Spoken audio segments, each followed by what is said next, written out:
박수 부탁드립니다.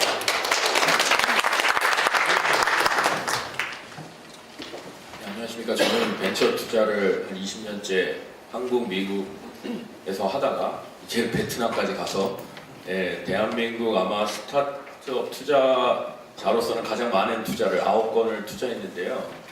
아니 도대체 9건이 뭐 그렇게 많은 투자냐라고 생각하실지 모르지만 대한민국은 1년에 벤처 투자가 1000건 정도 일어납니다. 베트남은 한 90건 정도 일어나는데 저희가 10%를 한 거죠. 그럼 굉장히 많이 한 거죠. 근데 앞으로는 대한민국처럼 한 1000건 정도의 투자가 일어날 걸로 보입니다. 지난주에 다낭에서 전 세계 투자자들이 모여서 베트남 투자에 대한 가능성을 봤는데 저희 이제 이사가 거기 패널로 참석해서 이제 발표를 했습니다. 그래서 제가 2014년에 처음으로 베트남 투자에 대한 관심을 가지고 갔었는데 그때는 정말 베트남에 투자한 사람이 단 한 명도 없었습니다. 네, 정말 해외 투자자들조차도 거의 없었고요. 근데 지금은 베트남에 투자를 하지 않는 사람이 없습니다. 그래서 한 4년 동안 너무나 많은 변화를 눈으로 목격하고 있습니다. 그래서 저 옆에 보이시는 저 장면은 아마 박항서 감독께서 축구에서 이제 결승에 올라갔을 때 지난번에 있었던 장면인데 제가 호치민에 있었어요. 깔려 죽는 줄 알았어요.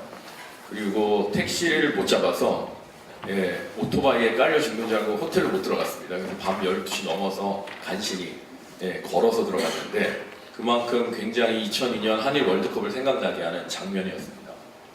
베트남 투자 현황과 사례에 대해서 저희가 간단히 좀 여러분들하고 나눌 말씀이 있는데 사실 슬라이드는 별 내용이 굉장히 복잡하게 있지만 사실 슬라이드보다 더 중요한 거는 저희가 어떻게 해서 베트남에 가게 됐는지를 좀 설명을 드리겠습니다. 제가 2006년도쯤에 서울대학교 교수님을 따라서 처음으로 베트남이라는 곳에 하노이에 가봤어요. 그런데 정말 가니까 할 게 아무것도 없었습니다. 그리고 가서 만난 분이 정통부 장관을 만났는데요. 따라는 장관님이 계셨어요.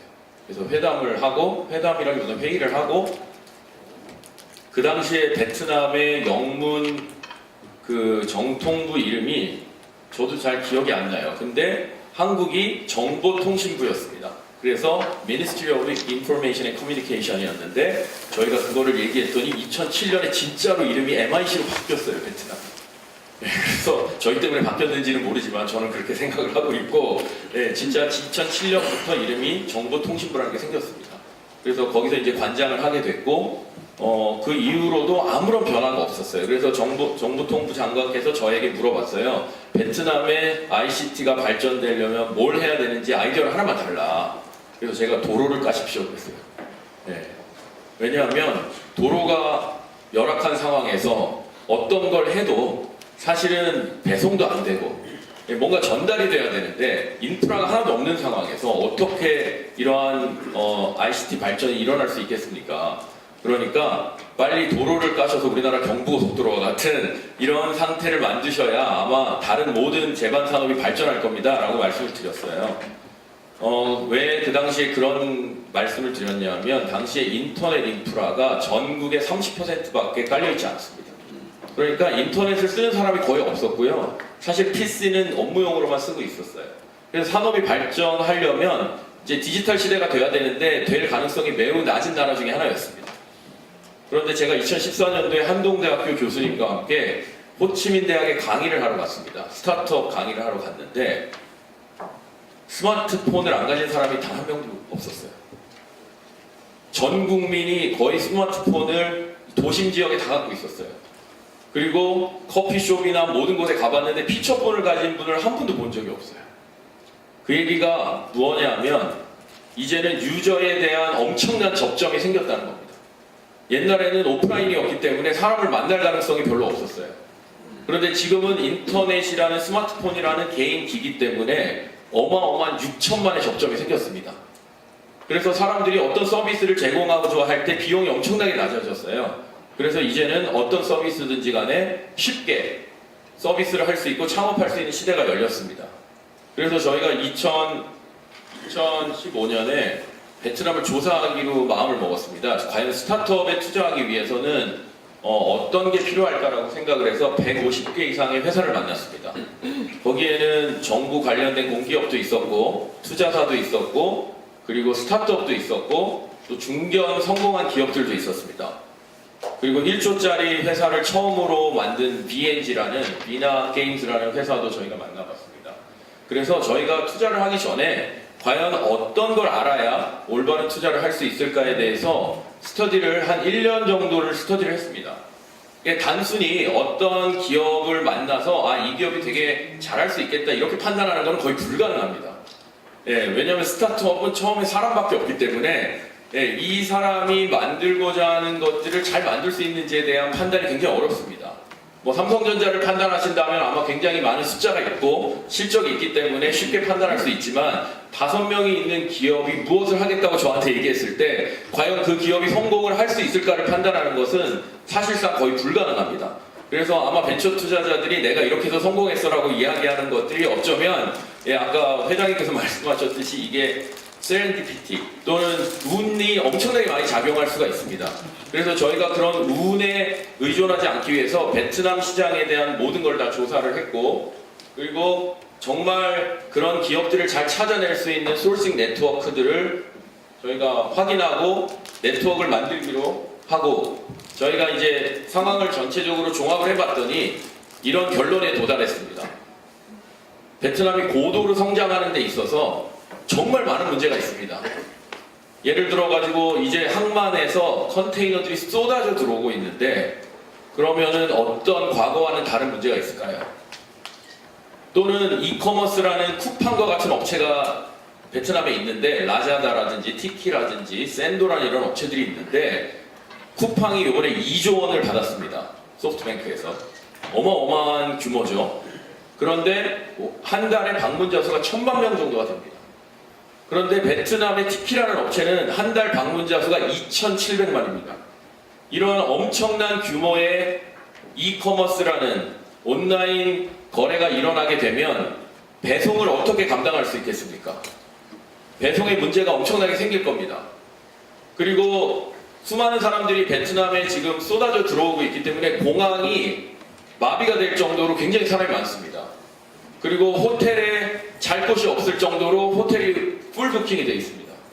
이런 많은 문제들이 너무나 많이 발생하기 때문에 벤처의 본질은 바로 이런 문제를 발견하고 해결하는 데 있습니다. 그래서 보통 벤처 투자는 돈을 벌기 위해서 투자하는 것이 아니라 혁신을 일으키고 그 혁신의 본질은 고객의 가치를 창조하는 것이고 고객의 가치를 창조하기 위해서는 문제의 본질을 정확하게 파악하는 것입니다. 그래서 지금 베트남에 많은 문제가 있습니다. 그렇기 때문에 그걸 해결하기 위한 수많은 노력들이 있고 그것들이 바로 베트남의 기회라고 생각을 합니다. 근데 한국은 이미 너무나 많은 문제들이 지난 20-30년 동안 다 해결이 됐어요. 그래서 우리는 사실 별로 불편한 게 없습니다. 너무나 온라인 뱅킹이 이렇게 자유롭게 되는 나라가 없고 택배를 신청하면 한 시간 만에 도달하는 나라도 없고 대한민국은 거의 어떤 문제를 얘기하더라도 별로 큰 불편이 없어요. 근데 베트남은 가보시면 되는 게 아무것도 없습니다. 은행에 계좌를 가진 사람이 30%, 신용카드를 사용하는 사람이 3%, 집을 사기 위해서 금괴를 들고 갑니다. 현금으로 거래를 합니다. 그렇기 때문에 저희는 택배 기사님이 오시면 신용카드로 결제를 하고 놓고 가면은 되잖아요. 근데 거기는 만나야 현금을 받기 때문에 놓고 갈 수가 없습니다. 그래서 3번씩 왔다 갔다 해요. 이런 어마어마한 문제가 발생합니다. 그리고 제가 사진을 나중에 보여드릴 수 있는지 모르겠지만 한번 구글에서 검색을 해보셔서 병원을 쳐보시면 마치 수용소처럼 다 밖에 누워 있습니다. 이런 헬스케어 문제도 굉장히 심각합니다. 그리고 저희는 KTX를 만약에 추석이 되면은 온라인으로 예매를 하려고 하다가 예매가 안 되면 그냥 포기하고 다른 선택을 하시면 되지만 거기는 가서 줄을 서 있어서 하루 동안 줄을 서 있다가 못 사면 대안이 없습니다. 이런 모든 문제들이 너무나 많기 때문에 스타트업들은 이런 문제를 해결하기 위해서 노력을 하고 있습니다. 그런데 가장 중요한 것은 전 세계가 후진국들은 다 이런 문제가 있겠죠.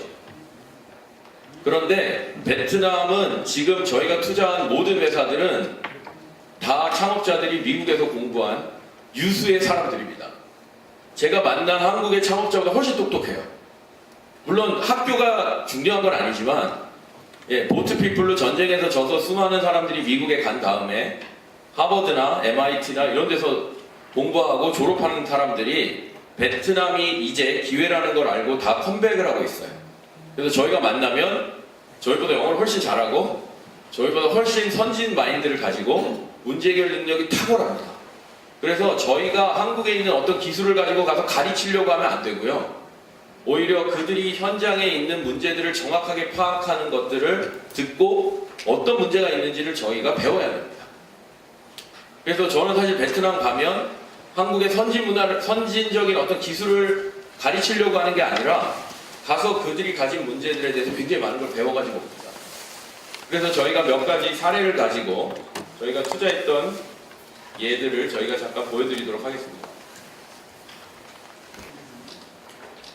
5가지 굉장히 심각한 문제가 베트남에 있습니다. 첫 번째는 헬스케어 문제가 굉장히 심각합니다. 특히 유전병들이 굉장히 많고 병원 시설과 모든 것들이 굉장히 열악하기 때문에 헬스케어 문제를 해결하는데 첫 번째 가장 기회가 크다고 생각합니다. 두 번째는 아까 말씀드렸듯이 이 교통에 관련된 문제가 엄청나게 심각합니다. 그래서 호치민과 하노이에 가보신 분은 알겠지만 오토바이가 거의 자동차의 10배 이상 많을 정도로 오토바이를 중심으로 움직이는 나라입니다. 그리고 아직 지하철이 개통을 일본의 자금을 가지고 1호선을 만들고 있는데 아직 개통이 되지 않은 상황입니다. 그리고 세 번째는 로지스틱, 즉 물류가 전 GDP의 10% 이상을 차지할 정도로 굉장히 비효율적입니다. 그래서 이러한 로지스틱의 문제를 해결해야 되고, 그리고 모든 사람들이 캐시 온 딜리버리라는 그 현금 중심의 사회이기 때문에 은행 거래가 돼 있지 않습니다. 은행에 돈을 맡기면 잃어버린다고 생각을 해요.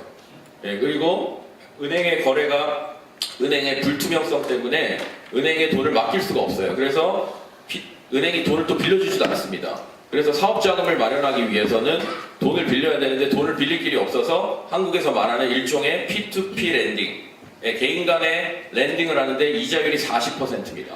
그런데 40%도 되게 행복하게 생각을 하고 있어요. 빌려주는 것만 해도 너무 감사하게 생각을 해요. 그래서 60%까지 받는데 이런 일들이 굉장히 비효율적으로 일어나고 있습니다. 그리고 거기에 수많은 생산 공장들이 있기 때문에 중간에서 생산 공장에서 물건을 빼는 사람들이 많아요. 그래가지고 그것을 짝퉁으로 팔거나 아니면은 굉장히 불법으로 유통을 하는 사람들이 많습니다. 그래서 가보시면 굉장히 좋은 물건들이 5만원 이하에 3만원, 2만원에 다 구매하실 수 있어요. 근데 그 중에 겉에 진열되어 있는 물건은 거의 가짜라고 보시면 되고, 안 산다고 간다고 하면 바로 지하로 내려가서 새 물건을 가져오시는데 그 물건은 공장에서 빼온 거라고 보시면 될 것 같아요. 그래서 굉장히 진품인데 엄청난 싼 가격에 사옵니다. 이런 것들이 다 사회적인 굉장히 문제입니다. 한국도 과거에 이태원에서 명품들을 몰래 팔았던 일이 있는데 이런 일들이 지금 베트남에서의 심각한 문제이기 때문에 이것들을 해결하는 사람들이 아마 스타트업이 될 겁니다. 그래서 저희가 투자한 업체 몇 군데를 좀 소개를 드리겠습니다. 첫 번째, 잘 안 보여서 죄송합니다. 첫 번째 투자한 저희 회사는 오킬라라는 서비스를 하는 회사입니다. 이 회사가 뭘 하느냐 하면 대한민국의 아마 90년대 말에 대한통운이 대한민국의 택배라는 서비스를 처음으로 가지고 들어왔습니다. 원래 그전에 소포를 보내야 됐기 때문에 택배라는 건 없었는데 택배라는 시스템을 갖고 들어왔어요. 그래서 그 사람들이 허브 앤 스포크라는 터미널을 지어가지고 중앙으로 물류를 모아서 각 지역으로 보내는 지금과 같은 시스템을 구축해서 대한통운이 되었고, CJ 대한통운이라는 것이 우리나라의 가장 큰 택배 회사로 자리를 잡게 됐습니다. 근데 베트남은 아직도 이러한 택배 회사가 없습니다. 왜냐하면 택배를 할 수가 없어요. 트럭을 가지고 움직일 수가 없고 오토바이를 가지고 움직여야 되기 때문에 오토바이를 중심으로 한 이러한 그 배송 시스템이 구축이 돼 있는데 하노이나 호치민 같이 인구가 밀집되어 있는 지역에서는 이것이 가능합니다. 효율적입니다. 하지만 거기에 있는 인구는 한 2천만 정도에 불과하고 나머지 8천만은 전국에 다 흩어져 있습니다. 그럼 과연 이렇게 흩어져 있는 곳에 길게 생긴 이 넓은 땅에 어떻게 배송을 하겠습니까? 효율이 나오지도 않고 비용이 엄청나게 비쌉니다. 그래서 미국에서 뉴욕에서 태어난 이 베트남인이 베트남으로 넘어왔어요. 그리고 자기 친구를 데리고 왔는데 그 친구는 버라이전에서 통신사에서 영업을 하던 친구를 데리고 와서 아이디어를 냈습니다. 그래서 주문을 받으면 베트남은 철도나 이런 것이 굉장히 잘 돼 있습니다. 그래서 철도로 특정 지역까지 물건을 모아서 보냅니다. 그러면 물건이 거기에 도착해서 각 집으로 배송되는 게 가장 큰 문제인 거죠. 근데 베트남 사람들은 각각의 자기의 샵을 다 가지고 있습니다. 장사를 하는 거죠. 그냥 구멍가게들이에요. 맘앤팝샵이라고 불리는 간단한 가게를 다 갖고 있는데 모두가 오토바이를 갖고 있습니다. 그래서 엄청난 기동성을 가지고 있어요.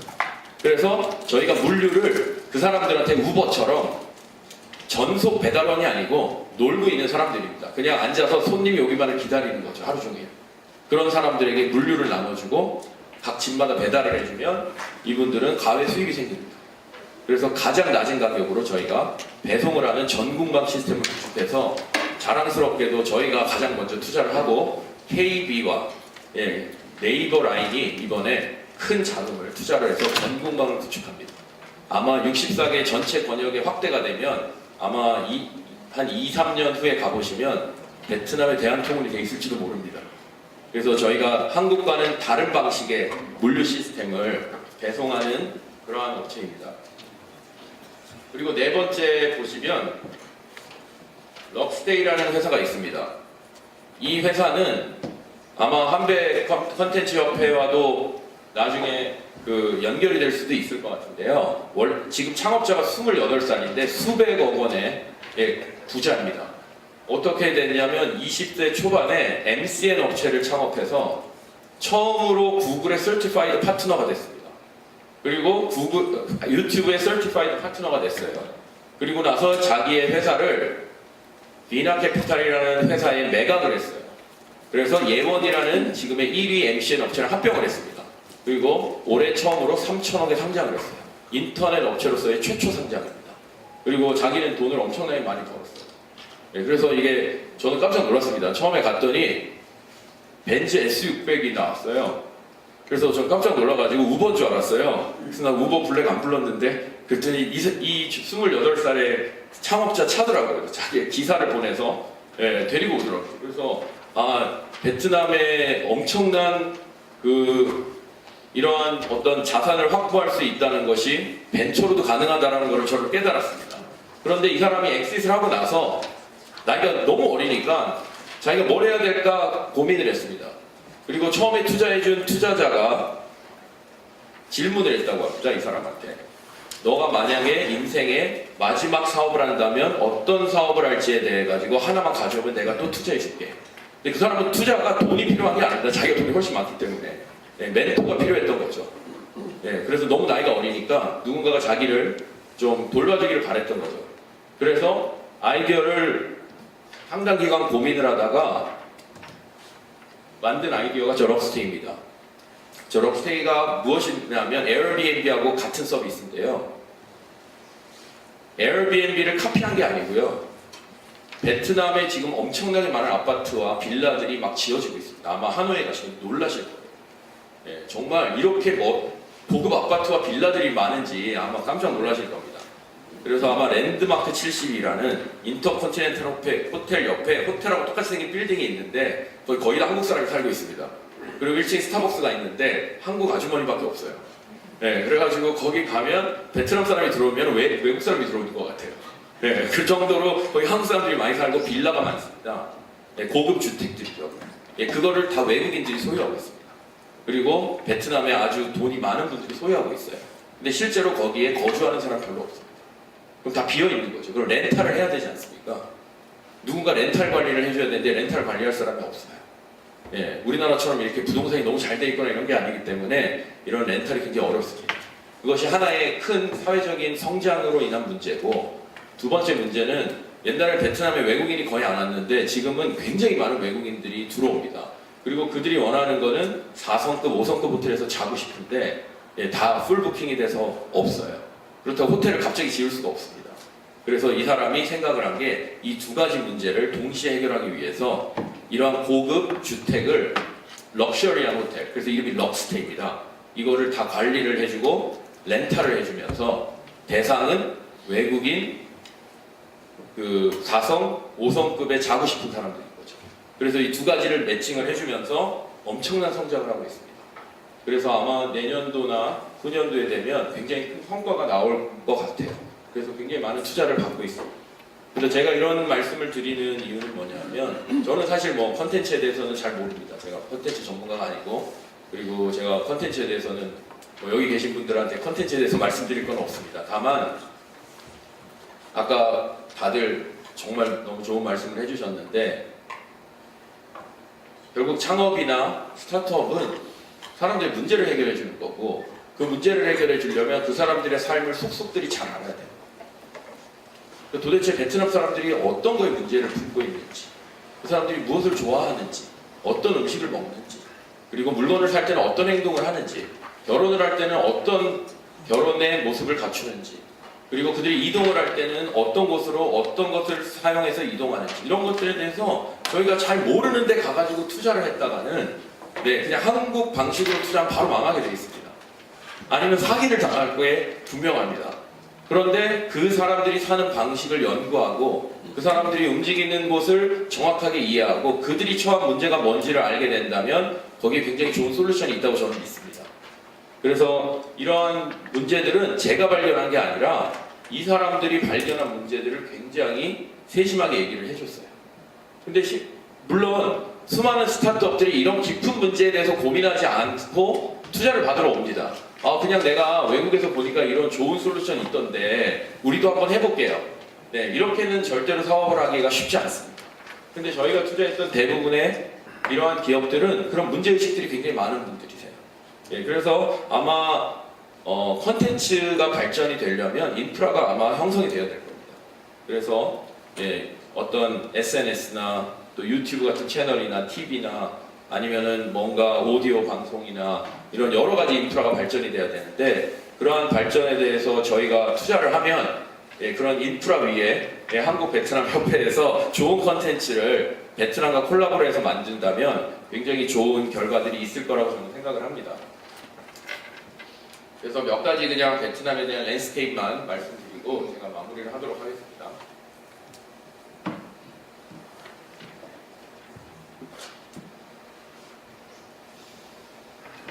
베트남의 이커머스는 뭔지 다 아시죠? 쿠팡이나 티몬이나 G마켓 같은 그 전자상거래를 얘기하는데, 전자상거래가 대한민국은 거의 100조에 가까운 시장입니다.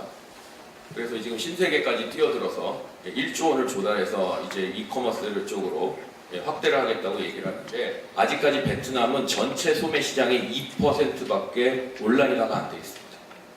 그럼 앞으로 어떻게 되겠습니까? 이것이 만약에 이 리테일 시장도 성장할 텐데, 이 성장하는 리테일 쪽에 온라인이 된다 그러면 인구가 1억 명의 인구인데 1억 명의 인구의 대부분이 이커머스를 사용한다고 하고, 그들의 1인당 사용 구매액이 한국의 3분의 1 정도만 따라온다고 하더라도 규모가 한국만해집니다. 인구가 한국의 2배가 넘고, 지금은 이 월급 수준은 굉장히 낮지만 1인당 소비액은 그렇게 낮지 않습니다. 물건을 구매할 때 그 구매하는 그 작은 리테일 물건들은 굉장히 가격이 높습니다. 그래서 이것이 만약에 된다면 한국에 굉장히 많은 규모를 따라올 거라고 저희는 생각을 합니다. 그래서 사실 소프트뱅크나 앞서가는 투자자들은 이곳에 굉장히 많은 투자를 지금 진행을 하고 있습니다. 그래서 실제로 중국의 알리바바, 텐센트, 징동, 소프트뱅크 이런 모든 해외에 있는 기업들은 이미 다 장악을 해서 그 회사들의 대주주입니다. 그러나 안타까운 것은 단 한 회사도, 대한민국의 회사는 거기에 속해 있는 데가 없습니다. 직접 진출하려고 그래요. 베트남에서 직접 사업을 하고 싶어 해요. 물론 그것도 가능한 일이지만, 이러한 현지에 있는 기업들과 연결이 돼가지고 함께 사업을 할 수 있다면 굉장히 큰 기회가 있을 텐데, 한국 사람들은 뭐든지 좋은 걸 보면 자기가 하고 싶어요, 직접. 예, 그래서 해외에 좋은 기술이 들어오면 저거 나도 할 수 있는데 다 이렇게 생각을 합니다. 예, 그래서 대부분의 기술들이 한국에 들어오면 제대로 된 협력이 이루어지지 않아요. 그래서 베트남에 가서 저희가 베트남에 좋은 걸 보면 저 정도는 나도 할 수 있는데 이런 생각을 하시지 마시고 베트남에 있는 현지에 있는 좋은 기업들과 협력을 해서 우리가 어떻게 하면은 같이 성장할 수 있을까를 고민해야 많은 에너지를 세이빙할 수 있을 것 같습니다. 그래서 앞으로 엄청난 시장이 형성이 될 텐데 아까 회장님께서 말씀하셨듯이 뷰티나 헬스케어에 대한 수많은 제품들이 아마 이 사람들하고 연결이 될 수 있는 가능성이 있습니다. 그리고 두 번째는 어쩌면 저희가 한국은 너무 빠른 이 페이먼트 인프라가 형성이 돼서 온라인 뱅킹과 모바일 뱅킹이 너무나 잘 돼 있어가지고 불편함이 없는데 이 사람들은 아까 말씀드렸듯이 페이먼트가 너무나 큰 문제예요. 그래서 이 사람들이 현금을 들고 다니기가 너무 불편합니다. 그래서 지금 베트남의 가장 큰 그 숙제는 뭐냐면요. 이 모든 현금을 디지털화 시키는 겁니다. 디지털화를 시키려면 일단 현금을 다 어딘가로 입력을 해야 돼요. 키오스크나 ATM기로 다 집어넣어야 돼요. 그리고 이걸 서버로 올려가지고 어떤 지갑 형태로, 월렛 형태로, 디지털 월렛 형태로 다 디지털 현금을 쏴줘야 됩니다. 그런데 아무도 그러고 싶은 사람이 없어요. 왜냐면 세금을 내기 싫어서 추적을 당하고 싶지 않아가지고 여기에 들어가지도 않고요. 그냥 현금으로 거래하는 걸 제일 편하게 생각합니다. 그래서 대한민국도 현금 거래 사회를 신용카드로 바꾸기 위해서 굉장히 많은 노력을 했고 결국은 어느 순간인가부터 다 현금으로 해서 신용카드로 바뀌었는데 베트남이 지금 이러한 전환기에 있습니다. 중국은 알리페이 때문에 이미 많이 바뀌었죠. 그런 것처럼 지금 베트남은 아마 블록체인을 이용해서 익명성 있는 페이먼트 시스템을 만들려고 하고 있는 것 같아요. 그래서 지난번에 제가 블록체인 컨퍼런스에 갔는데 법무부 장관이 나와서 법을 개정할 것 같이 얘기하더라고요. 그래서 깜짝 놀랐습니다. 그래서 이제 굉장히 많은 변화가 블록체인 쪽으로 있을 것 같고요. 블록체인이 된다 그러면 아마 이런 페이먼트의 혁명이 일어날 수 있을 것 같습니다. 그리고 마지막으로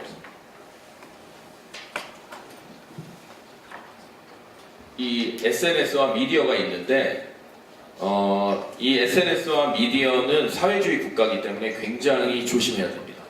네이버 라인도 들어갔다가 아직까지 이런 류의 서비스를 할 수가 없어요. 그래서 현재는 지금 페이스북 메신저가 페이스북이 들어가 있기 때문에 굉장히 많은 사용자가 있고 현지 서비스인 잘로라는 서비스가 있습니다. 저것이 아까 말씀드린 비나게임즈라는 1조짜리 회사가 가지고 있는 서비스입니다. 그래서 현재는 저런 두 가지 서비스를 기반으로 소통을 하고 있습니다. 카카오톡처럼. 그래서 저런 서비스들을 어떻게 하면 우리가 잘 활용해서 우리의 컨텐츠나 우리의 솔루션을 디플로이 할 수 있는지가 또 하나의 관건입니다. 그래서 저희가 결론으로 말씀을 드리면 저는 베트남을 진짜 사랑합니다. 베트남이라는 나라가 좋아서가 아니라 베트남이라는 그 나라에 들어가려면 제가 현지 사람 같은 사람이 돼야 된다고 생각을 합니다. 제가 그 나라 사람들을 사랑하지 않고 그 나라 사람들에게 뭔가를 빼먹으려고 한다면 저는 아마 거기에서 쫓겨날 겁니다. 얼마 안 돼서. 하지만 제가 진짜 베트남의 사람처럼 베트남인이 잘 되길 바라고 그들과 함께 상생을 해가지고 베트남이 성장하는 마음으로 가면 그 사람들이 진심을 알고 있습니다. 그래서 저희가 사실 신문에 굉장히 자주 나거든요. 베트남 신문에. 근데 베트남 신문에 자주 나는 이유는 투자도 많이 해서 그렇지만 진짜 베트남인을 위해서 많은 도움을 주고 있습니다. 해외 투자를 많이 유치해주고 그들의 문제를 진짜 같이 고민해주고 아침부터 밤까지 매일 같이 앉아가지고 회의하고 하는 그러한 것들에 대해서 굉장히 고맙게 생각을 해요. 그래서 아마 저는 한국 베트남 협회가 단순히 한국과 베트남이 이렇게 떨어져 있는 나라 간의 교류가 아니라 어쩌면 베트남 로컬화가 돼서 우리가 우리의 문화와 베트남의 문화를 잘 융합할 수 있는 어떤 이 교류의 전도자가 됐으면 굉장히 좋겠다는 생각을 합니다. 네, 감사합니다.